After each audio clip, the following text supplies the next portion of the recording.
to executives about security, or we're going to talk about talking, kind of like business folks have meetings about having meetings. There's going to be a lot of that. So if you wanted to attend another session, this is your last opportunity before we lock the doors.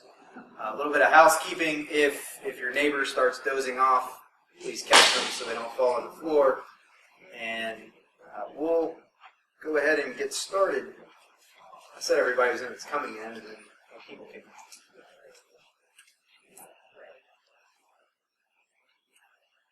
All right, so introductions to begin with. My name is Harlen, Compton. There's some stuff in the brochure we passed around with the speaker bios, with credentials and all of that. Here in this crowd, I don't know that anybody cares too much about those. A little bit about me, beyond being a security professional, or enthusiast, as I like to say. I'm a bad sci-fi junkie. I spend a lot of time watching those awful, awful low-budget films on the Sci-Fi Channel late at night. I love them. I don't know why. I've been a Fedora fanboy, so the Linux distribution, also the hat, but mostly Linux, since about version 1. Also, the guy, if you're a developer of any kind, I'm probably that guy that you're constantly rejecting pull requests from on GitHub. I was a developer in a former life. I think I ended up doing something different because I maybe wasn't good at it. I don't know. I just want to know who's here and why you keep rejecting my pull requests. I worked really hard on that code. Also an attorney, and I'm desperately still trying to be cool. So underneath of this suit, my lawyer costume, there are blue jeans and a hoodie, and I'm still doing cool things. Linux is still cool. All of this is still true in my head. So that's basically me. And now for what you came for, I'm going to open up with a story from my week. So I had just finished a meeting where we sat down with project managers, budget folks, some sales reps from an encryption company. One of the big things that we're doing, my place of employment, discussing implementing encryption in some places where we don't have it. Out of this meeting, turns out the numbers are going to be way more than we thought they were, both in terms of finances and resources that will be needed and timelines. So I go up to the fancy wood-paneled office where the chief technology officer resides. He's an important guy at a software company. I know in most companies he's kind of a side figure, but here he's the big executive. I sit down and I lay the news out for him, and I'm waiting for the blowback. Instead I hear, Harlan, that's what we have to do. Security, I've seen it in the news, it's very important. We're going to reallocate some resources. We're going to get over with accounting and make sure that we can get this paid for, and we're going to get started right away. So I'm thinking, sales team's not going to be happy about this. There's a whole host of new features that were supposed to be coming in the next few sprints that aren't going to make it. So, sir, I say, what about these upcoming features? What about the sales team? He says, don't worry about the sales team. I'll take care of them. Protecting the data that we're hosting, people's private information, is the most important thing we do. We'll take care of it. And I thought, as I walked out of his office, that I've arrived in my career, that everything I'm about to tell you today will help you, too, have that scenario play out in your own life. So I'm assuming everybody here would like to know how to do that. Well, so would I, because the next thing that happened is my alarm went off. I spend all of my time dreaming about this stuff because it's hard. It's really, really hard to communicate technical problems to business people. I think you all know that. That's hopefully why you're here, and not because you just didn't like the other three guys. So that does raise the question, though, of these data breaches the past few years. They've been all over the news. Millions of people have been compromised, identity theft issues, lawsuits flying everywhere, executives having their faces in the papers in the ways they didn't want them to be there. And so the business leaders that we all work with, they're scared, and they probably should be. And I see this as a good thing. It's a wake-up call. If your organization's anything like ours, security is getting a lot of attention. Sometimes it seems like lip service, but attention from the folks up top. So if that's the case, why is it then that we never seem to get anywhere? Is it Is it because IT, we're just viewed as part of IT, and IT is a cost sink, and everything that deals with IT is behind schedule and over budget? So business leaders tend to write off IT as long as they can? It could be, but I don't think so. Maybe it's because the security measures we want to put in place, the controls we want to implement, are a pain in the neck. They get in the way of customer service. They get in the way of closing sales. They get in the way of delivering features. Whatever it is that your business does, it always seems like security is another hurdle that's getting in the way, and business doesn't like hurdles in the way of making money.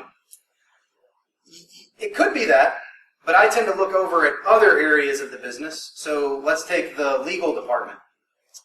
So the attorneys over there are constantly cranking out just volumes of new contracts, new forms, new language to be reviewed. Every time you hire a new employee, they have to go over the 600-page non-disclosure agreements, the non-competes.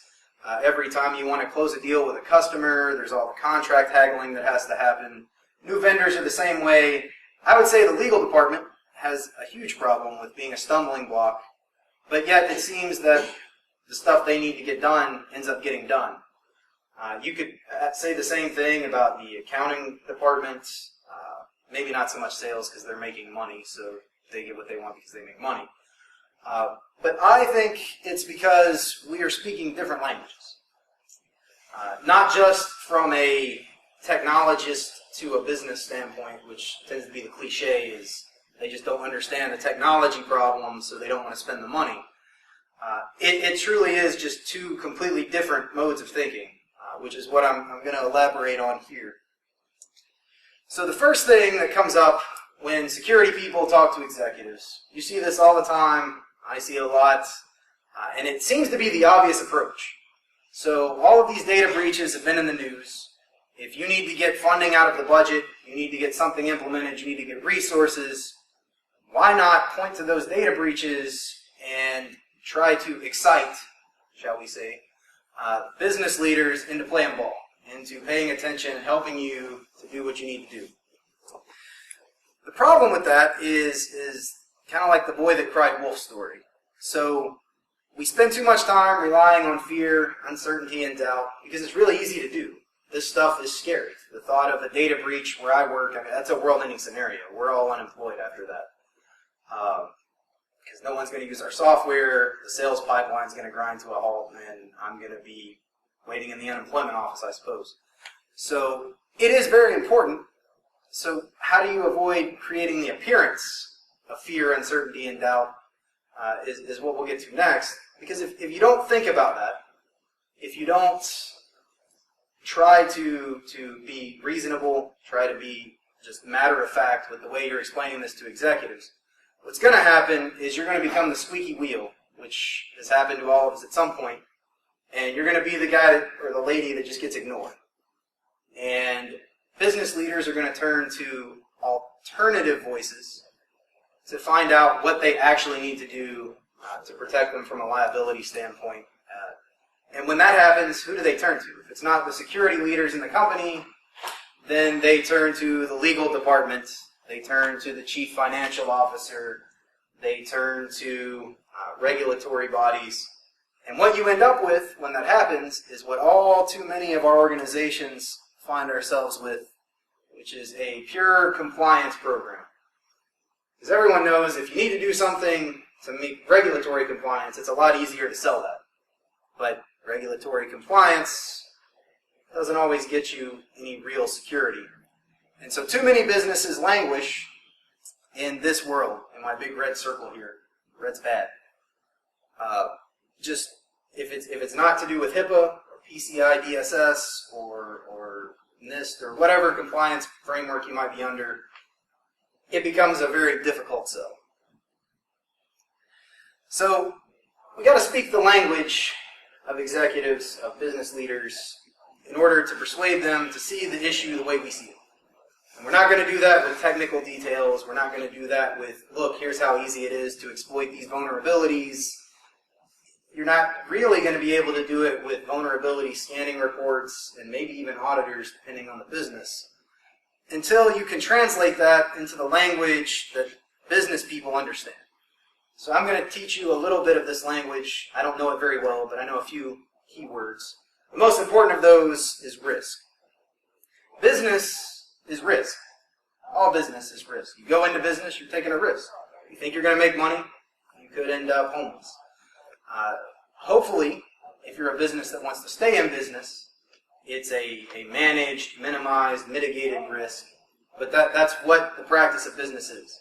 So business leaders, their bread and butter is risk to the business. What's my risk to reward ratio? What am I risking this amount of money for to make this amount of money?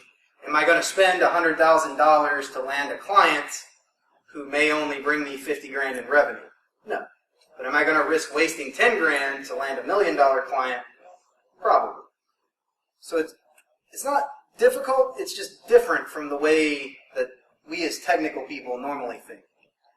So the first step when you approach an executive, whether it's in a meeting or an email, however it is you get in contact with them, the first thing you want to do is start off the conversation with what you need. And by that, I don't mean show up with an invoice in your hand or with a price estimate, because that's not really going to get you anywhere either. You don't want to be the squeaky wheel. You also don't want to be the money pit. Think about it this way.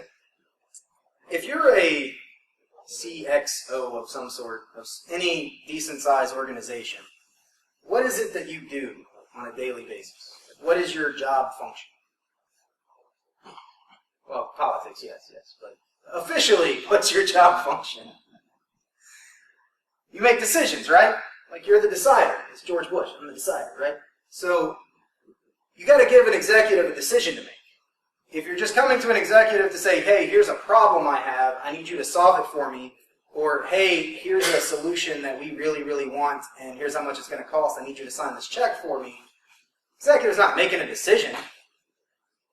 Right? You're just saying, sign a check, or solve this for me, which is an issue they probably don't understand.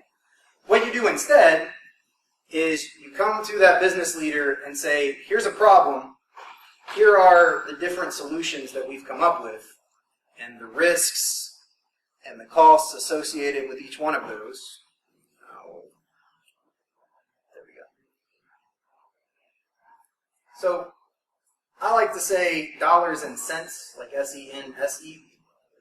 It's an old cliche because I'm still trying to be funny and cool. You guys can laugh a little.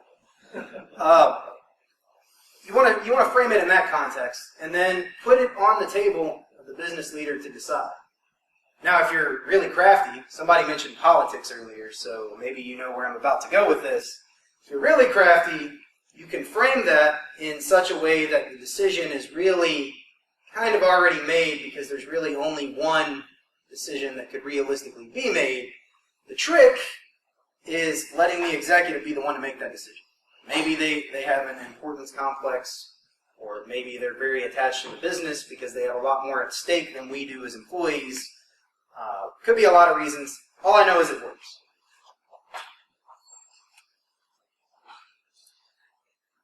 Unfortunately, I'm not done with that.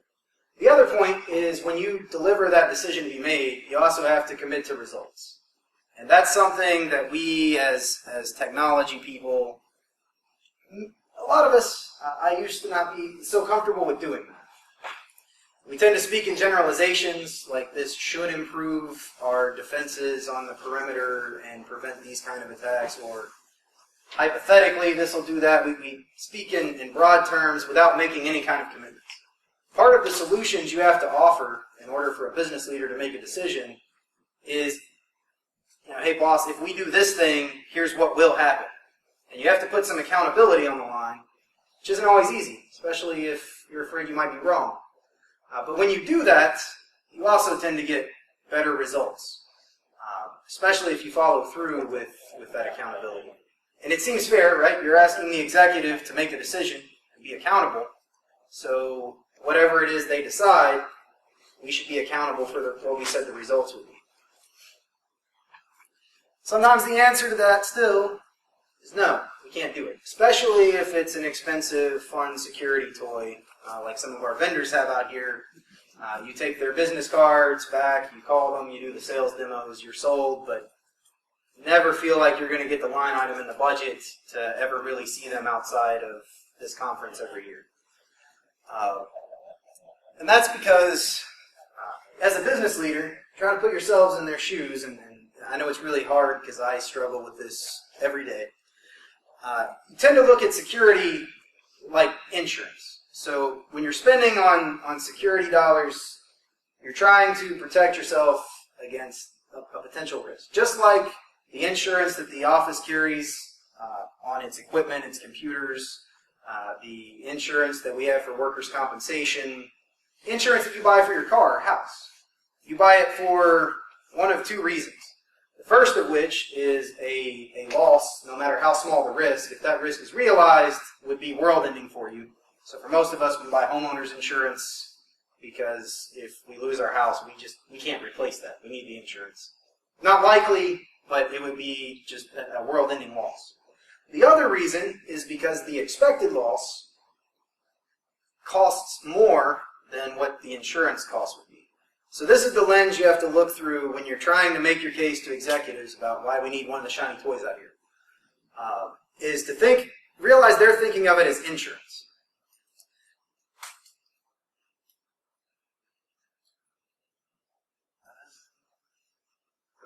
Sometimes still, they'll disagree that even still, with the case you laid out, the risk that I see of this bad event happening is still not worth what it's going to cost for me to prevent it from happening. Especially when you're in some of those six-figure pieces of software. Part of why we're still at a disagreement at this point is because of the two different modes of thinking that we as security professionals versus business leaders are going to have. We tend to approach things in a very tactical manner. For most of us, our day-to-day life is spent putting out fires. Something's on fire today, it's going to be something different tomorrow. Security incidents pop up, we got to do the investigation. There's vulnerability scans that come back, you got to do the mitigating results, you got to go talk to the patching folks, make sure they're up to speed. And that's our day-to-day world, and we tend to view a security breach or a bad security incident as another giant fire that we're trying to prevent. Business leaders, on the other hand, they're inherently strategic in their thinking. They're, at least if it's a well-run business, which I know that's not the case everywhere, business leaders are focused on what are we going to be doing tomorrow, next month, 6 months from now, 5 years from now. Thinking in a longer-term context where that security incident, that security breach that we're so worried about, that we feel that we need whatever this thing is to prevent it from happening, when you're looking at it on their time scale, maybe the business leader you're trying to communicate with doesn't see it as big of a fire as you do in the grand scheme. So there's still some ways to do some persuasion even in this context. If you're still getting no after you've laid out the case in dollars and cents, if you're still getting no after everything we've talked about up till now, but you're convinced that you know this is something that your organization really needs, then there's another thing to examine here, which is human tendency towards risk avoidance and loss aversion. This is fun. I really like this, actually. So Peter Dyack, I can never pronounce his last name, big guy with the X Prize Foundation, always talked about risk aversion is what really hampers human progress. He beats on that drum all the time. I don't know if you really care about him. Anyway, what this concept that I'm about to go into is that human beings, just evolutionarily, emotionally, whatever the reason may be, most of us tend to create a much deeper emotional attachment to loss than we do to gains. You see this all the time in the stock markets or in the casinos, where you'll have that individual who maybe they bought the stock thinking it was going to go up, and it starts to take a downturn, and they just keep holding on to it. They keep holding on to it because it's going to turn around. It's going to turn around, and it never does. And they lost everything, and you think, why didn't you cut your losses on that and just let it go and make money another day? But emotionally, when it's your money on the line, it's really hard to do that. Same thing in the casino. A lot of us tend to not think about realizing a loss until we've cashed out our chips. So if we start running down, you just keep spending more money, thinking there's a possibility I'm going to make this back. I'm going to make this back. And most of the time you never do, right? There's a lot of us that leave the boat broke. I leave my wallet in the car for that reason. So let's take a scenario here. If you had to choose one of these two options, which would it be? And the first option is that you want a door prize. It's $5,000. You can take your check for $5,000. You can leave right now and go put it in the bank. Or you could stay here with us and take a chance when we roll out the big pinwheel later and spin it. And you get a 50-50 chance of walking out of here with $10,000 instead of the 5. Of course, there's also a 50-50 chance that you're just going to leave broke. So, how many of you would take the first option in this scenario?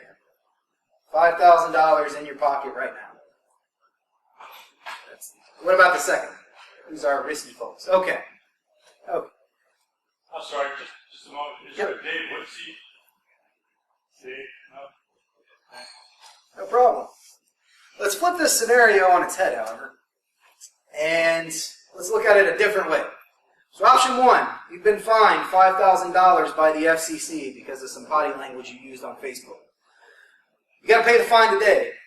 So you get your checkbook out, you can write the check, you can leave it here, and you can go on your way. Or we can bring out the wheel again. I like to call this the wheel of federal revenue. You can give that old wheel a spin, and there's a 50-50 chance that that fine will get waived and you won't owe anything. There's also a 50-50 chance that you could end up owing $10,000 instead of 5. So who'd go with option 1? And option 2. What about the lawyers? We don't like lawyers in here. So they're involved in that equation. They weren't in the first one. Yeah, that's true. So where we're going here is in either case, we're talking about the same amount of money in both of these scenarios. Either you're spending $5,000, you have $5,000, still it's $5,000. You're still talking about a 50-50 shot at $10,000, whether it's a loss or gain, so an extra 5. Where the theory I'm going at here goes is that we are much more likely to lock in gains early in investment terms. You start to make a little money, or in the business cases we'll get back to in a moment, you tend to take things as quickly as you can when there's a profit. Just human tendencies. Whereas if you're suffering a loss, you don't have to realize or feel that loss until it actually happens. So and this played out, I don't know if you guys in the front can see the people behind you, but in the first scenario, the vast majority of us said option 1. Rather have money in my pocket than a chance of nothing. Perfectly consistent. But on the second option, most of us went with choice number 2, which was we'd like to take the 50-50 shot of avoiding that loss. So when you look at it like this, so again, put yourself back in the business leader's shoes, going back to make your case one last time for why we need to buy one of our vendors' products. Are there any CISSPs in here? I figured there'd be a few. So all of you are intimately familiar with these letters up here on the screen, the ALE, SLE, ARO, and all those fun things. What this is the annual loss expectancy is equal to the single loss expectancy times the annual rate of return. So what you have to do to make your case the last time is you have to put some dollar figures on stuff. You have to put the dollar figure on the event that you're worried about happening. What's it going to cost the business should this happen? You have to put a likelihood factor on how likely do I think this is to occur before we purchase one of our vendors' products or after. And then you multiply those two together, and what you get is what you expect to lose annually from this particular security incident or this particular thing happening, and you get a dollar amount. So that's what it costs. So let's say you've got, you're talking about physical security, you want to buy something to better secure the perimeter around your data center, and you're worried about somebody walking off with a server that for some reason you just left freestanding on the floor because people still have tower servers. And it's really easy to just pick up and walk out with, it's a $10,000 piece of equipment, but there's only a 5% chance that somebody's going to walk out with that. Every year, you think there's a 5% chance. So what that would mean is annually, your expected loss, your annual loss expectancy on that server would be 5% of $10,000 or $500. So if the cage or the lock or whatever it is you want to put in the data center costs less than $500 a year, you've made a very compelling case that this is an investment. You're showing it to the business leader as what we're actually doing here is saving money. By spending this money now, based on these numbers, we're going to save it. Otherwise, the human tendency for that executive, and this may still be where their frame of mind is paying for that security product, paying for that control, whatever it is, that's going to cost the business money. That's a loss I have to realize right now. But there's a chance that whatever boogeyman it is that you're talking about isn't ever going to happen. So maybe I'm going to take that chance because I don't want to realize that loss. It's that same casino type thinking we just went through with the spinning wheels. So what you have to do is get them out of that mindset. Show that this is a cost savings. And for those of you who've done the CISSP program or something like it, you also know that if you can't make this argument, maybe we're the ones in the wrong and we don't actually need it as bad as we think we do. Because when a security or business leader decides to accept the risk, we're all security people. A lot of us guard people's private information. We safeguard financial information, whatever information may be. To a lot of us, accepting the risk to save some money is borderline unethical. For some of us, it's absolutely unethical, and you just can't let it go. But we have to realize that security is not the only risk. Remember back to the beginning, business is risk. So that business leader you're talking to, you're not the only person who's coming to her with his hands out saying, I need a check, we really need this is a crisis. And it's difficult sometimes because, again, we're seeing in our little world, our big world, it's a big scary world, it's hard to see outside of that. We just want to protect the data. That's what we were hired to do. They're not giving us the money. How are we going to protect the data? Sometimes it's not worth protecting. Just from that risk standpoint from the business. If the business can absorb the cost of that risk easier than it can absorb the cost of mitigating it, then you're never going to get anywhere.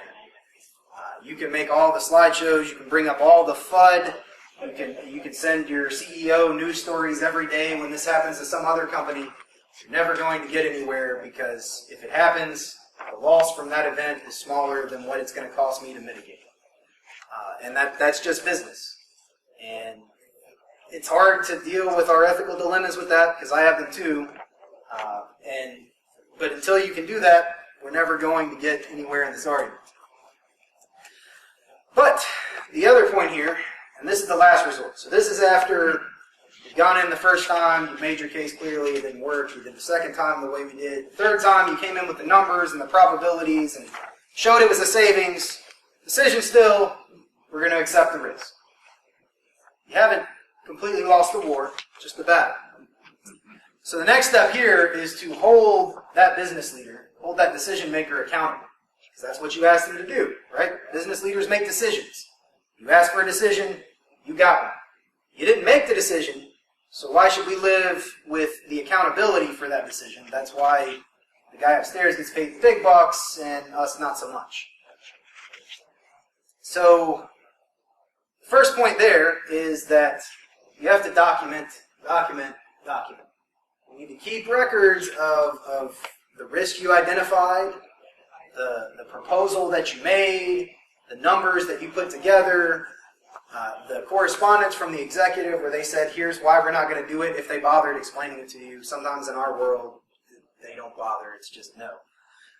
That's okay. It's their business. They pay us. They don't want to do it. But you have to document this. Otherwise, when that unthinkable event happens, and somebody comes to you and they say, Harlen, why didn't you buy the thing from the vendor at the conference? And hey, sir, I tried.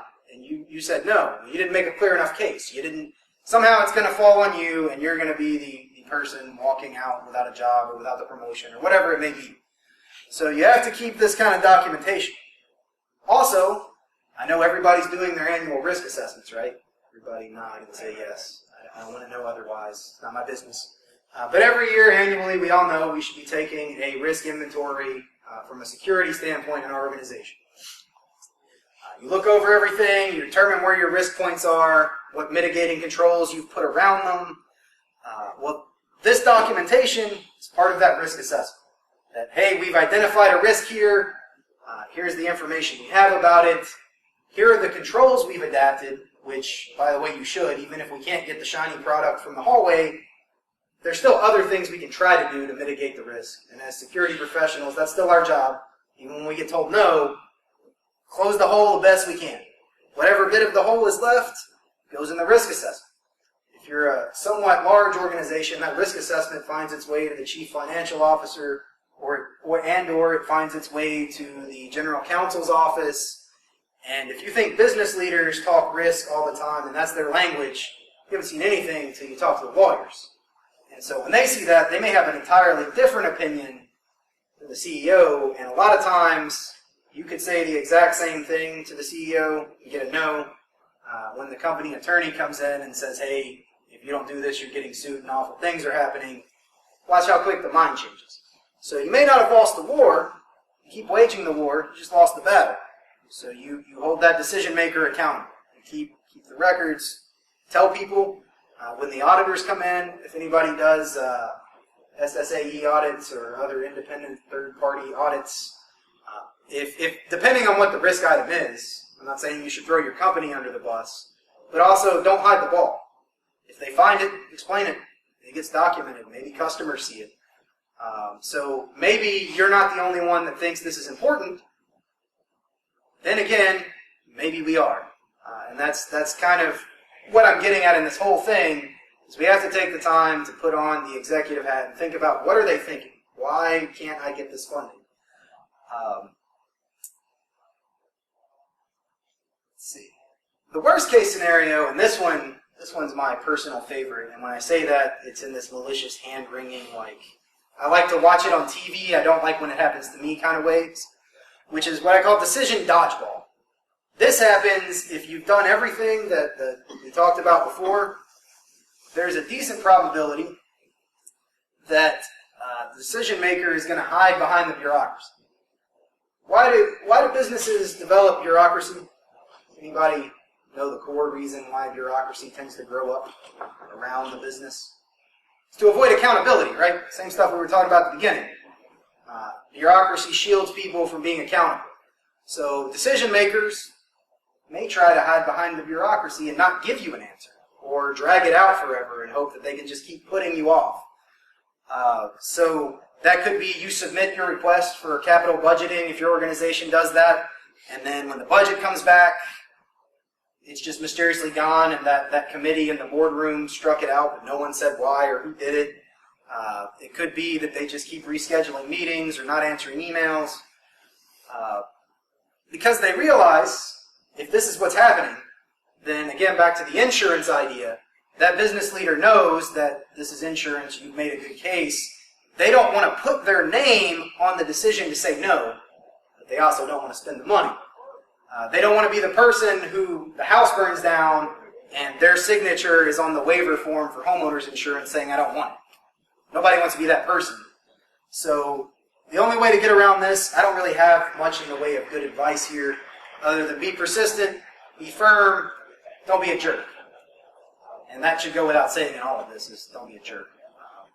So you bring it up when it's relevant. So when you're talking to auditors, when you're talking to legal, whoever, don't bring it up all the time. Don't badger the lady over the head with it every time you see her in the hallway, because then you're going to get put in that box and be that guy again. Same person I said you don't want to be at the beginning. The other thing I like to do is, you have allies that you may not know about elsewhere in the organization. We talked a little bit about legal, who is an incredibly risk-averse group of people within your organization. There's finance. In some companies, the chief financial officer manages financial risks with insurance and things like that. You may want to go to that person. IT, if you're separate from IT, which you should be in a decently sized organization, you may have allies over there that can help plead this case. And if you have the fortune of working in a software company like I do, that's sales driven, everything's about sales, sales always gets what they want. I'm a little bitter, can you tell? Sometimes security is a feature, especially now. All the data breaches in the news. Go talk to the sales, the chief of sales, whoever it may be, and say, hey, look, the CEO doesn't want to play ball on this budget item we've got, but here's how we could spend this to customers, saying we're doing X, Y, and Z for you, and you might close some extra sales because it's at the top of their mind. That's kind of a last-ditch scenario. Very rarely are security and sales in alignment, but when they are, you'll get what you need. So the underlying theme for all of this is just keep your security department in the context of the business.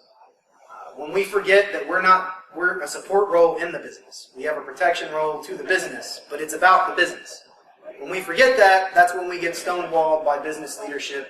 We become the squeaky wheel that gets ignored and pushed off to the side, and that's when we stop getting anywhere. And my last point is always keep preaching. I entered on this in the beginning about how security is more important than compliance. Bring this up at every opportunity you get to address a business leader.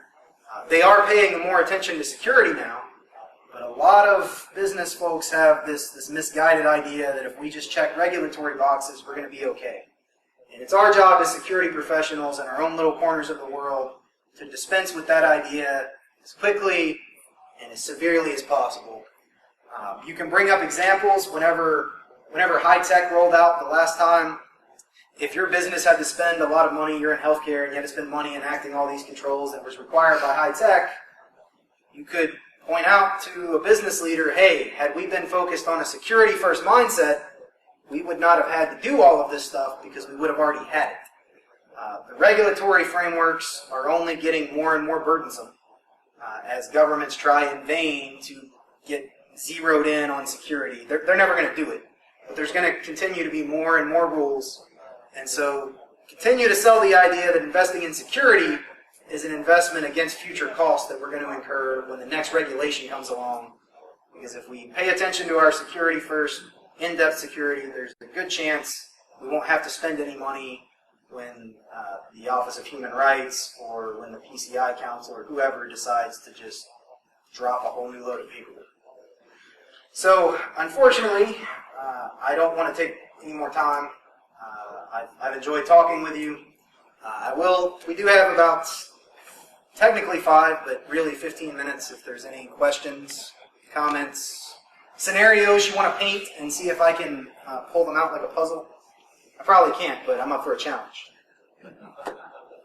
Nobody? All of you have something that executive management right now is telling you you can't have and you think you need. And you probably, I say you think, I don't mean to be denigrating, you probably actually need it, but they don't think so. So, nobody wants to share a story, maybe a big accomplishment, no group therapy. All right, well, I won't twist your arms. Oh, there's one. I will twist. We always use, the damage you do to a brand. We had a major breach. Last few companies have got probably the likelihood is on data breaches of stock. Really didn't take that move to hit. So that angle no longer useful with executive. Right, so that angle can be. I use that angle all the time. Again, because a software company, we sell healthcare software, and customers that buy healthcare software are extremely concerned about the security reputation. So I point out, hey, we have a big data breach. We get on the HIPAA wall of shame. I show them how the Office of Civil Rights maintains this list of companies that have had major HIPAA breaches. Any of those you look through and you dig through that list and you find a technology company, if that breach was more than a year ago, everyone I've looked at, that technology company no longer exists. They're gone. So I use that ghost to haunt executives quite a bit. Again, with the insurance idea, if that applies in your case, then you use the insurance idea where homeowners insurance, you're unlikely to ever need it, but you can't afford to not have it. and you take it in that approach, that a data breach is just not tolerable to the business at all. But if you're a publicly traded company, you're not dealing in healthcare or I don't even want to say finance, because one of those companies you're referring to is a financial firm. Stock prices, I've noticed that too, don't seem to take much of a hit. People don't switch their bank. When you get a letter in the mail from your bank saying, hey, we had a data breach and here's your new card, please call us if you have any identity theft, and people don't run out and go to a different bank. So I think it's hit or miss with that particular theme. I'm fortunate enough to be in an organization where it's very much hit in the middle with that. So I'm glad you said that, because right when you said it, my boss is sitting over here and he was giving me the look, like, why didn't you bring that up? But very good point. Thank you. If there's nothing else, you guys are free to move on to your next session. I'll be hanging around if anybody wants to have a chat or ask any personal questions. Personal, like, that you don't want to share with anybody. Thanks.